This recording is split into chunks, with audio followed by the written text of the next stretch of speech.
Pakiramdam ko hindi ko na kayang mabuhay ng ganito. Isinuko ang pinakamahusay na ospital sa Boston para sa islang ito na may mga yumayabong na puno ng mangga, isang desisyon na walang sino man ang makaintindi.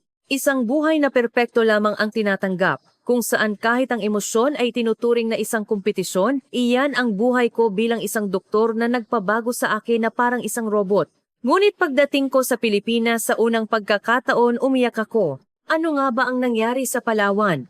Sa loob ng 34 na taon, ito ang unang pagkakataon na gumawa ako ng desisyon para sa aking sarili ang pumunta sa kabilang dulo ng mundo, sa isang lugar kung saan walang nakakakilala sa apelidong Morgan. Ngayon, pakinggan natin ang kwentong ito.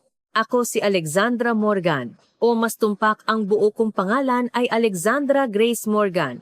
Ipinanganak at lumaki ako sa Boston, USA sa loob ng 34 na taon at iisa lang ang papel na ginampanan ko sa buhay, ang maging isang doktor. Ngunit hindi ako isang ordinaryong doktor. Ang aking lolo, si George Morgan, ay dating personal na manggagamot ng presidente ng Estados Unidos. 3 presidente ang kanyang nagamot. Ang aking ama, si William Morgan, ay ang dean ng New York University School of Medicine at ang aking ina, si Dr. Scarlett Morgan ay isang kilalang cardiac surgeon sa buong mundo. Sa mundo ng medisina, walang sinuman ang hindi nakakakilala sa apelyidong Morgan. Kaya, mula sa sandaling isinilang ako, ang aking kapalaran ay naitakda na. Maliban sa pagiging doktor, wala akong ibang pagpipilian. Mula pagkabata, wala akong oras para makipaglaro sa mga kaibigan. Habang nanonood ng cartoons ang ibang bata, nagbabasa ako ng mga librong medikal. Habang naglalakbay ang mga kaibigan ko, pumupunta ako sa mga museo ng medisina. Ang pinaka hindi ko malilimutan ay ang aking ika-10 kaarawan. Habang ang mga kaibigan ko ay tumatanggap ng mga manika at laruan, ang natanggap ko ay isang human anatomical model. Sabi ng aking ina, 10 taong gulang ka na, oras na para simulan ang tunay na pag-aaral. Noong gabing iyon, umiyak ako at sinabing gusto ko ng manika. Ngunit sinabi ng aking ama, ang isang anak ng Morgan ay hindi dapat naghahangad ng mga ganyang kababaw na bagay. Lalong lumala ang sitwasyon noong high school. Isang sikat na lalaki sa aming klase ang nagpakita ng interes sa akin.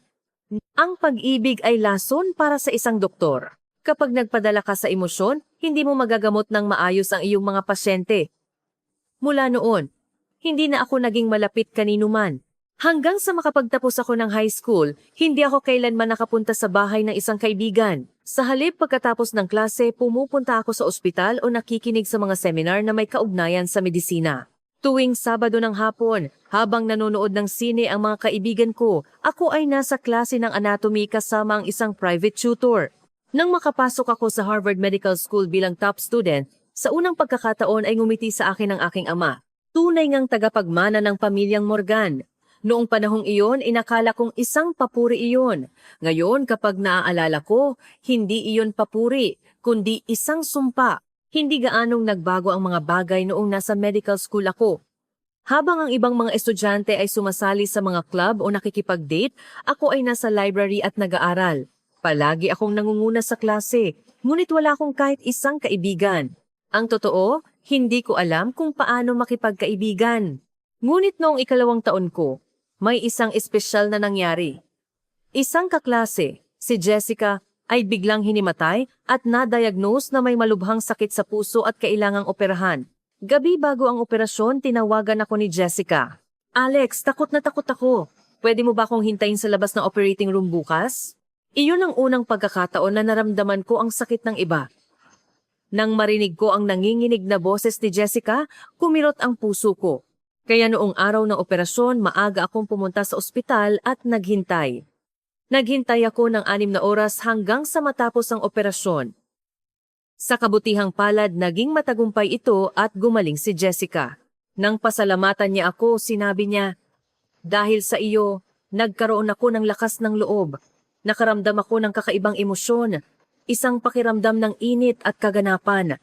Sa unang pagkakataon, nalaman ko kung gaano kahalaga ang damdaming nararamdaman kapag tumutulong sa iba.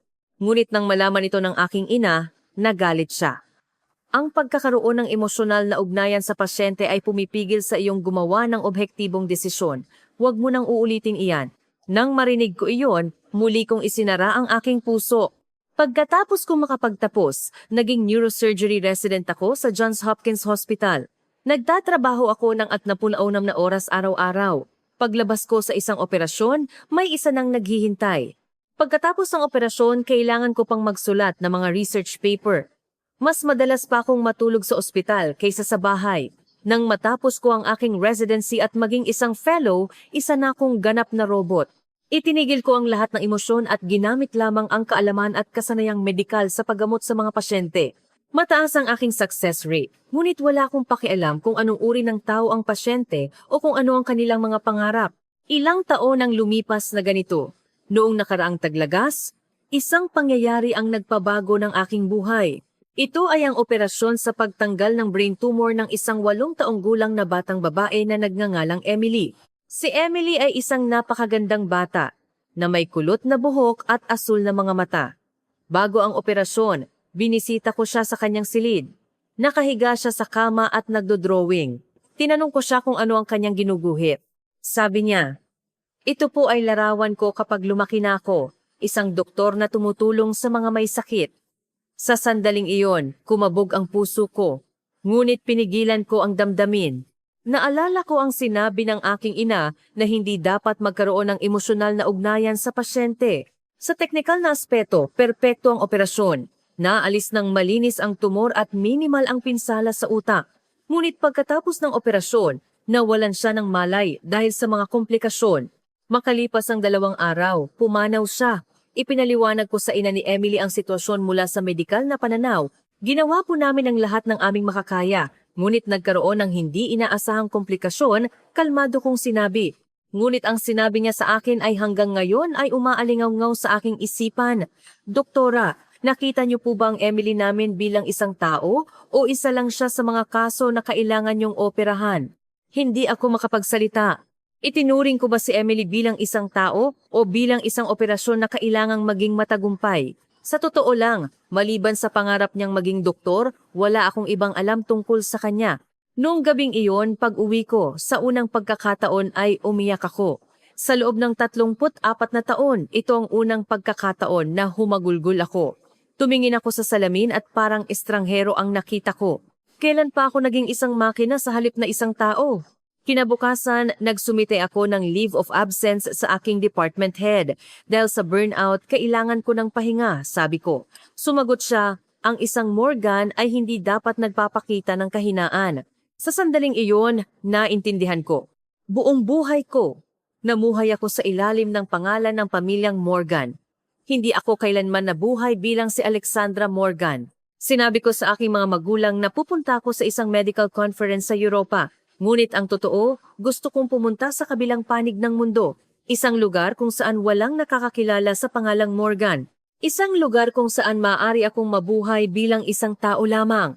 Habang naghahanap online, nakita ko ang mga larawan ng Palawan, ang asul na karagatan, ang mga taniman ng mangga, at ang mga taong mukhang palakaibigan na antig ang puso ko. Kahit kailan ay hindi pa ako nakapunta sa Pilipinas at hindi ko alam ang lugar na iyon, ngunit pakiramdam ko ay doon ako maaaring magsimulang muli.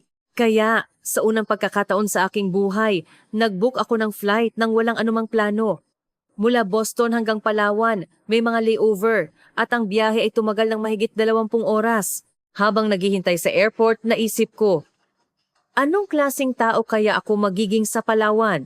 Hindi isang doktor, hindi anak ng pamilyang Morgan, kundi si Alexandra lang. Ganoon ko tinakasan ang kulungan ng pagiging perpekto. Sa loob ng 34 na taon, sa unang pagkakataon, gumawa ako ng desisyon para lamang sa aking sarili. Pagdating ko sa airport ng Puerto Princesa, ang unang naramdaman ko ay ang hangin. Hindi tulad ng malamig na hangin ng Boston, ito ay mainit at banayad. Sa sandaling iyon, alam kong maaari akong maging ibang tao rito. Nag-book ako ng isang maliit na guest house sa isang bayan na malayo sa syudad. Ang may-ari mismo, isang babaeng nagpakilalang si Nanay Elena, ang sumundo sa akin sa airport. Kahit alam niyang hindi ako marunong magtagalog, patuloy siyang nakipag-usap sa akin sa isang napakabait na tono. Hindi ko man maintindihan ang sinasabi niya na antig ako sa init ng kanyang boses. Simple lang ang guest house, isang bungalow na napapaligiran ng mga puno ng mangga. Ang aking silid ay maliit lamang. Ngunit mula sa bintana, tanaw ang dagat. Kumpara sa aking mamahaling apartment sa Boston, mas panatag ang loob ko rito. Nung unang gabi, mahimbing ang tulog ko sa maliit na silid na iyon. Hindi ko kailangang isipin ang mga tawag mula sa ospital, ang eskedul ng operasyon o ang deadline ng mga research paper. Nakatulog ako sa tunog ng alon. Kinaumagahan, inihanda ko ni Nanay Elena ng almusal, mainit na tinolang manok, sinangag at itlog, at matatamis na mangga. Para sa isang taong sanay lamang sa almusal sa hotel o simpleng salad, ito ay isang bagong karanasan. Ang bango ng tinola ay gumising sa aking gana, masarap ang itlog, at ang lasa ng mangga ay napakatamis at malambot, hindi tulad ng anumang prutas na natikman ko noon. Lumipas ang ilang araw at dahil wala akong magawa, tinanong ko si Nanay Elena gamit ang sign language kung may maitutulong ako. Dinala niya ako sa manggahan. Tinuruan niya akong mamitas ng mangga. Sa una, napakatorpa ko. Buong buhay ko, scalpel lang ang hinawakan ko. Ito ang unang pagkakataon na humawak ako ng pamitas ng prutas. Sumakit ang aking mga braso at likod, ngunit kakaiba, masaya ang pakiramdam ko. Hindi ito ang tensyon na nararamdaman ko sa operating room, kundi isang ibang uri ng kasiyahan. Makalipas ang isang linggo, isang kawili-wiling bagay ang nangyari. Habang namimili ako sa palengke, biglang nagkagulo sa may pasukan. Isang matandang babae, mga 70 anyos, ang hinimatay. Habang nagpapanik ang mga tao sa paligid, automatiko akong tumakbo palapit. Sinuri ko ang kanyang pulso at malay. Sa kabutihang palad, hindi malubha, ngunit may mga senyales siya ng dehydration. Inayos ko siya sa recovery position at itinaas ang kanyang mga binti. Ngunit isang kakaibang bagay ang nangyari. Tumulong lang ako sa isang tao, ngunit nagsimulang tumingin sa akin ang mga taga-baryo na may paghanga. Isang lalaki mula sa barangay health station ang partikular na nagmamasid sa akin. Iyon si Mateo. Nagpakilala siya bilang isang community nurse at tinanong ako, "Hindi yan reaksyon ng ordinaryong tao. Isa ka bang doktor?" Wala akong sinabi at yumuko lamang. Mula noon, nagbago ang pakikitungo sa akin ng mga tao sa baryo. Tinawag nila akong Doc Alex. Kung may maliliit silang problema sa kalusugan, sa akin sila lumalapit. Sa una, nakakaramdam ako ng bigat, ngunit unti-unti nagustuhan ko ito. Madalas akong bisitahin ni Mateo at isinasama niya ako sa pagbisita sa mga nakatatanda sa baryo upang kunin ang kanilang blood pressure o magsagawa ng simpleng physical therapy. Maingat akong tumutulong. Ito ay isang bagay na imposible kong gawin sa Amerika dahil sa issue ng insurance at lisensya. Ngunit dito, iba. Habang hawak ng mga lolo at lola ang aking kamay at nagpapasalamat, muli kong pinag-isipan ang dahilan kung bakit ako naging doktor. Hindi para sa success rate o mga research paper, kundi para tunay na makatulong sa mga tao. Lalo kaming naging malapit ni Mateo. Nagsimula bilang isang profesional na relasyon, ngunit hindi nagtagal, nagsimula kaming magbahagi ng mga personal na kwento. Mayroon din siyang sariling mga pasakit. Dati siyang military medic at may masasaklap na alaala ng pagkawala ng mga kasamahan. Isang maulang araw, dinalhan ako ni Mateo ng mainit na salabat. Isang 99 ang manitadma. Hindi payong, kundi tsaa. Noong araw na iyon, sa hardin ng guest house, habang pinapanood namin ang ulan, ikinuwento namin sa isa't isa ang aming mga pinagdaanan. Sinabi ko sa kanya kung bakit ako napunta sa Pilipinas at ang mga pasakit na dala ko. Siguradong nahirapan ka rin, Alexandra. Ang mabuhay sa ilalim ng pressure na kailangang maging perpekto. Gaano kahirap yun? Nang marinig ko ang mga salita ni Mateo, muli akong napaiyak. Ngunit sa pagkakataong ito, hindi luha ng kalungkutan, kundi luha ng ginhawa. Sa unang pagkakataon, may isang taong nakaintindi sa akin. Noong gabing iyon, tahimik naming hinawakan ang kamay ng isa't isa. Sa unang pagkakataon sa edad na 34, nalaman ko kung ano ang pakiramdam ng kiligin. Araw-araw kaming nagkikita. Magkasama naming inaalagaan ang mga matatanda sa baryo. Tuwing weekend, namamasyal kami sa mga isla ng Palawan, hinahangaan ang magagandang tanawin. Makalipas ang isang buwan, nagtapat sa akin si Mateo. "Alexandra, mahal kita. Kapag kasama kita, gumagaling din ang mga sugat ko. Ganoon din ang nararamdaman ko. Hindi ko alam kung ano ang pag-ibig, ngunit nang makilala ko si Mateo, naintindihan ko. Kaya, nagpasya kaming maging magkasintahan. Ito ang aking unang relasyon sa edad na 34, ngunit ito ang pinakamatamis at pinakamahalaga. Lalo pang lumalim ang aming relasyon. Sabi ni Mateo, "Kahit hindi ka perpekto, okay lang. Kahit magkamali ka, mamahalin pa rin kita. Para sa isang taong laging nabubuhay sa ilalim ng pressure na maging perpekto, ang mga salitang iyon ay parang kaligtasan. Lumipas ang ilang linggo at isang umaga, nakaranas ako ng kakaibang sintomas, parang morning sickness. Akala ko dahil lang sa kinain ko, pero tumagal ito ng ilang araw. Dinala ako ni Mateo sa isang lokal na klinika. Namangha ako sa proseso ng pagpaparehistro. Ipakita lang ang passport at okay na. Sa Amerika, napakaraming papeles ng insurance ang kailangan. Sinabi ng doktor na kailangan ko mag-pregnancy test. Ang resulta, positibo. 6 na linggo na akong buntis. Sa sandaling iyon, natulala ako. Mahigpit na hinawakan ni Mateo ang aking kamay at sinabing, "Congratulations, Alexandra. Anak natin to." Nakita ko ang luha sa kanyang mga mata at napaiyak na rin ako luha ng kagalakan. Paglabas namin ng klinika, muli akong namangha sa sistema ng kalusugan sa Pilipinas. Ang bayad sa konsultasyon ay wala pang 500 pesos. Sa Amerika, aabutin ito ng daan-daang dolyar. Binigyan din ako ng nurse ng isang maliit na libro para sa mga buntis at ipinaliwanag ang mga benepisyo na maaari kong makuha kahit bilang isang dayuhan. Ang mga regular na check-up ay halos libre at mayroon ding tulong para sa panganganak. Namangha ako. Kahit hindi ka mayaman, mayroong sistema rito na nagpoprotekta sa mga tao. Sa Amerika, kung wala kang insurance, mahirap kahit pumunta lang sa ospital. Dito, ang gobyerno mismo ang nag-aalaga sa mga tao. Noong gabing iyon, naglakad kami ni Mateo sa tabing dagat. Pinag-uusapan ang hinaharap. Paano namin papalaki ang aming anak? Saan kami titira?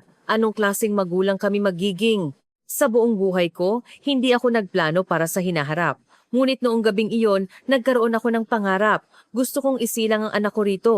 Gusto kong lumaki siya sa mainit na komunidad na ito, sa pagmamahal ng mga lolo at lola. Sumang-ayon si Mateo. Magandang ideya. Masayang lumalaki ang mga bata sa baryong ito. At ganoon nagsimula ang bago kong buhay sa Palawan, hindi bilang isang doktor, kundi bilang isang tao at isang magiging ina. Natutunan kong okay lang na hindi maging perpekto. Nalaman kong maaari kang mahalin kahit na magkamali ka. Ito ang tunay na kaligayahan na hinding-hindi ko mararanasan sa Amerika.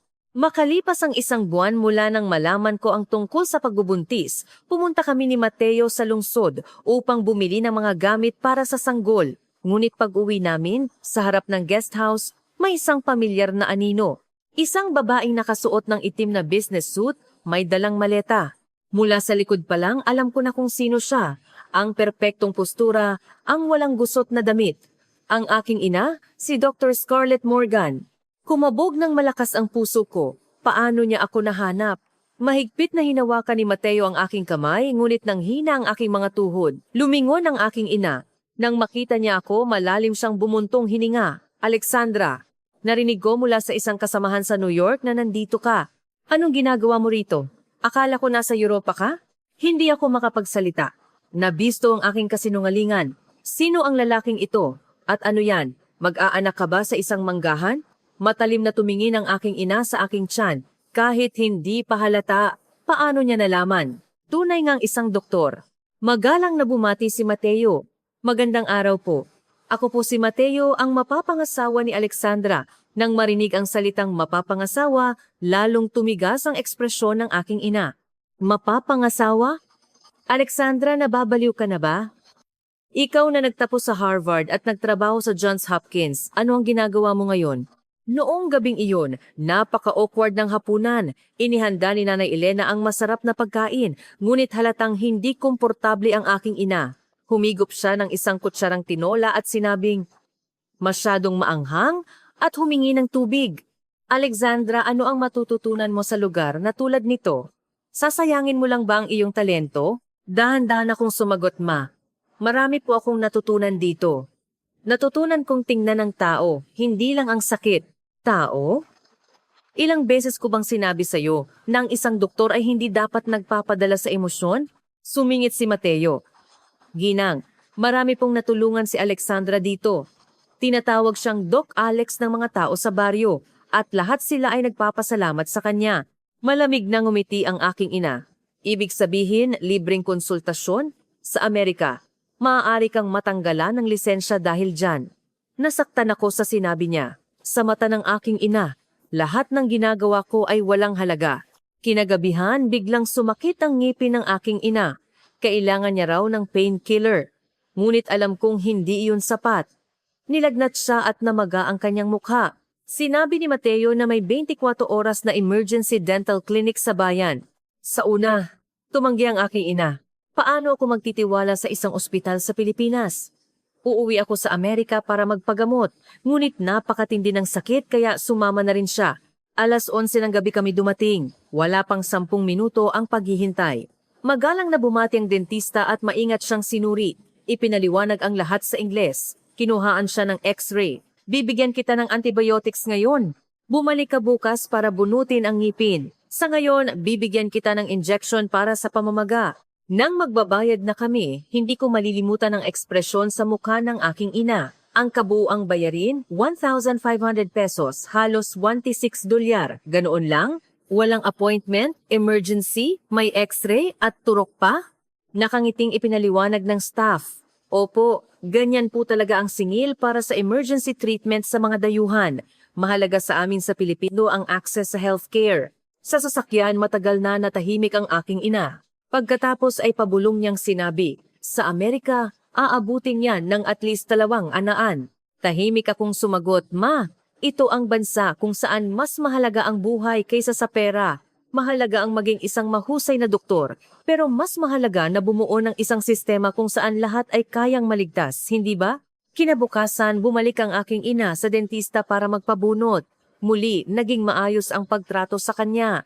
Ang bayad ay mas mababa pa at ang reseta para sa antibiotics at painkiller ay hindi umabot ng 500 pesos. Sa Amerika, ang ganitong treatment ay aabot ng mahigit 1,000.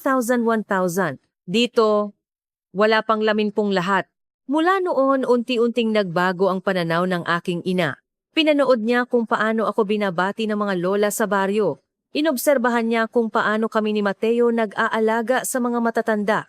Isang hapon, sumama siya sa amin habang kinukunan namin ng blood pressure ang isang 80 anyos na lolo. Matapos marinig ang kwento ng lolo tungkol sa kanyang pinsala sa binti noong panahon ng digmaan, hinawakan mismo ng aking ina ang binti nito. Ito ay epekto ng lumang bali. Kung magpapatuloy ka sa physical therapy, bubuti yan. Nakita ko ang kakaibang kislap sa mga mata ng aking ina nang magpasalamat ng taus-puso ang lolo. Noong gabing iyon, sinabi niya sa akin, Alexandra, akala ko walang saysay ang ginagawa mo rito, pero nagkamali ako. Ang pagiging doktor ay hindi lang tungkol sa husay, kundi sa pagkakaroon ng pusong tunay na nagmamalasakit sa tao. Makalipas ang ilang araw, nakita niya akong nakikipaglaro sa mga bata sa baryo. Maingat nilang hinihipo ang aking tiyan at tinatanong kung kailan lalabas ang sanggol. Tinuturuan ko sila ng simpleng mga aralin sa kalusugan, hugasan ang kamay para mawala ang germs. Kumain ng maraming gulay para tumangkad. Habang sinasagot ko ang kanilang mga tanong, napakasaya ko. Naisip ko na ang pagtuturo sa mga bata ng malusog na gawi ay isang mahalagang trabaho din ng doktor. Narinig kong bumulong ang aking ina. Kailan pa ngumiti ng ganyan ang batang yan? Doon ko naintindihan. Ito rin ang unang pagkakataon na nakita ako ng aking ina na masaya. Sa aming huling gabi, naglakad kami sa tabing dagat. Alexandra, sabi niya, masyado kitang pinilit. Inisip ko lang ang pangalan ng pamilyang Morgan, pero hindi ko inisip ang kaligayahan mo. Patawarin mo ako, anak. Ipinagpatuloy niya. At itong sistema ng kalusugan nila kamangha-mangha. Sa Amerika, takot pumunta sa dentista ang mga walang insurance. Dito, kahit akong dayuhan, nakatanggap ng abot-kayang serbisyo sa emergency. Kung tunay kang masaya rito, ayos lang na dito ka manirahan. Mamuhay ka para sa sarili mong pangalan, hindi sa pangalan ng pamilya. Nang marinig ko iyon, napaiyak ako. Sa unang pagkakataon, naramdaman kong tinanggap ng aking ina ang aking desisyon. Bago siya umalis, kinausap niya si Mateo. Alagaan mo ang anak ko, at huwag mong isipin ang tungkol sa pamilyang Morgan. Si Alexandra ay mamumuhay na para sa sarili niya ngayon. Sa airport, hinawakan niya ang aking kamay. Alexandra, tumawag ka paminsan-minsan. Babalik ako kapag isinilang na ang apo ko. Pag-alis ng aking ina, nagplano kami ni Mateo para sa aming kinabukasan. Magpapakasal, magkakaanak, at patuloy na tutulong sa mga tao sa baryong ito. Doon ko naintindihan, ang tunay na doktor ay hindi lamang ang nagpapagaling ng sakit, kundi ang lumilikha ng isang kapaligiran kung saan ang mga tao ay maaaring mamuhay ng malusog At ang Pilipinas sa simpleng paraan ay nakagawa na ng ganoong kapaligiran. Ang unang ginawa ko ay pumunta sa lokal na health office at nagtanong tungkol sa mga programa para sa mga dayuhang doktor. Dahil sa aking US medical license, pinayagan akong sumali sa isang short-term training program para makapag-volunteer sa ilalim ng kanilang pangangasiwa. Sa training, mas lalo kong hinangaan ang kanilang pagbibigay diin sa preventive medicine. Habang nasa training, ikinasal kami ni Mateo. Sa halip na isang marangyang kasal, gusto namin ng isang simpleng selebrasyon kasama ang buong baryo sa maliit na simbahan. Ang mga kababaihan sa baryo ang gumawa ng aking damit pangkasal. Hindi ito isang puting gown kundi isang simpleng bestida na nagpaganda sa akin. Sa araw ng kasal, halos lahat ng taga-baryo ay dumalo. Habang binabasbasan kami ng pari, umiyak ako. Ito ang unang pagkakataon na nakatanggap ako ng ganito kainit na pagbati. Lumipat kami sa isang maliit na bahay na may taniman ng mangga sa bakuran. Noong ika-7 buwan ng aking pagbubuntis, sinimulan ko ang aking health education program. Nagbibigay ako ng mga lecture para sa mga nakatatanda at nagkakaroon ng health class para sa mga bata. Nang ika-8 buwan, isang sorpresa ang dumating. Babalik daw ang aking ina, hindi para mamasyal, kundi para abangan ang pagsilang ng kanyang apo. Ibang-iba na siya pagdating niya nakasuot ng kaswal na damit at may ngiti sa labi. Pinanood niya ang aking mga klase at sinabing, ito ang tunay na public health. Sa wakas, dumating ang araw ng panganganak. Sa isang lokal na ospital sa Palawan, isinilang ko ang isang malusog na batang lalaki. Umiyak kaming tatlo ni na Mateo at aking ina nang marinig ang unang iyak ng sanggol. Anong ipapangalan niyo sa kanya? Tanong ni Mama. Sumagot si Mateo. Ang Filipino name niya ay Hiraya. Ang English name niya, Leo. Sana lumaki siyang may malaya at malawak na puso. Niyakap ng aking ina ang kanyang apo. Magiging masaya ang batang ito dahil lalaki siya sa pagmamahal ng dalawang kultura. Isang linggo pagkatapos isilang si Leo Hiraya, isinulat ko ito sa aking journal. Ngayon ko lang nalaman na ang isang doktor ay hindi isang teknisyan, kundi isang kasama sa buhay ng mga tao. Mas mahalaga ang isang mainit na puso kaysa sa isang perpektong operasyon. At mas makabuluhan ang lumikha ng isang sistema kung saan lahat ay maaaring maging malusog. Dito sa Pilipinas, muli akong isinilang bilang tunay na ako, hindi bilang anak ng pamilyang Morgan, kundi bilang si Alexandra, bilang ina ni Leo Hiraya, asawa ni Mateo, at tagapag-alaga ng kalusugan ng baryong ito. Ngayon, isa na akong consultant para sa mga dayuhan sa local health office, tumutulong sa mga tulad kong dayo na maka-access sa serbisyong medikal. Patuloy ko ring pinapatakbo ang aking health education program. Sa tuwing may mga bisitang doktor mula sa Amerika na nag-aaral sa sistema ng Pilipinas, ako ang nagsisilbing gabay nila. At sa tuwing nakikita ko ang kanilang pagkamangha, alam kong ginawa ko ang tamang desisyon. Si Leo Hiraya ay 1 taong gulang na ngayon. Lumalaki siyang malusog sa pagmamahal ng buong baryo. Hinihintay ko ang araw na siya ay lumaki at maging isang taong mas may puso at mas matalino kaysa sa akin. Dito sa bansang ito kung saan ang pag-aalaga sa kapwa ay kasing natural ng paghinga, ako ay muling nabuhay.